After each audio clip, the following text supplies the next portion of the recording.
You ask Tiger to solve. This deals with linear equations with one unknown. The final result is z equals 5. Let's solve it step by step. Swap sides. Group all constants on the right side of the equation. Subtract 15 from both sides. Group like terms. Simplify the arithmetic.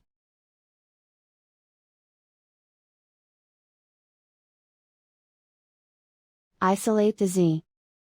Divide both sides by 3. Simplify the fraction. Find the greatest common factor of the numerator and denominator. Factor out and cancel the greatest common factor.